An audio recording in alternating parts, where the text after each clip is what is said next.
Happy to join with you today in what will go down in history as the greatest demonstration for freedom in the history of our nation.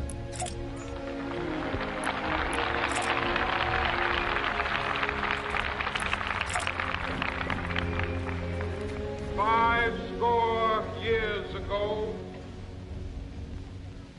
a great American in whose symbolic shadow we stand today signed the Emancipation Proclamation. This momentous decree came as a great beacon light of hope to millions of Negro slaves who had been seared in the flames of withering injustice. Came as a joyous daybreak to end the long night of their captivity. But 100 years later, the Negro still is not free. 100 years later, the life of the Negro is still sadly crippled by the manacles of segregation and the chains of discrimination. 100 years later, the Negro lives on a lonely island of poverty in the midst of a vast ocean of material prosperity. 100 years later, the Negro is still languished in the corners of American society, finds himself in exile in his own land. So we've come here today to dramatize a shameful condition. In a sense, we've come to our nation's capital to cash a check. When the architects of our republic wrote the magnificent words of the Constitution and the Declaration of Independence, they were signing a promissory note to which every American was to fall heir. This note was a promise that all men, yes, black men as well as white men, would be guaranteed the unalienable rights of life, liberty, and the pursuit of happiness. It is obvious today that America has defaulted on this promissory note insofar as her citizens of color are concerned.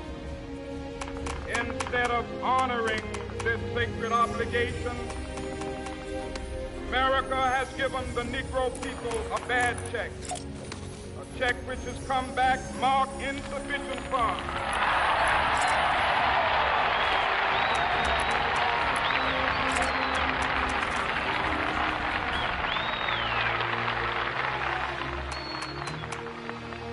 But we refuse to believe that the Bank of Justice is bankrupt. We refuse to believe the banks of opportunity of this nation. So we've come to cash this check, a check that will give us upon demand the riches of freedom and the security of justice.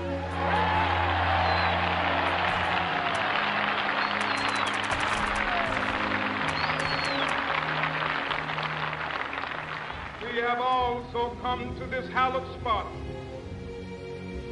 to remind America of the fierce urgency of now.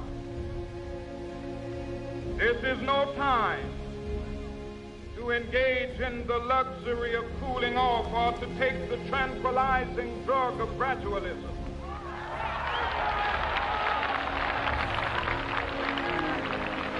Now is the time to make real the promises of democracy.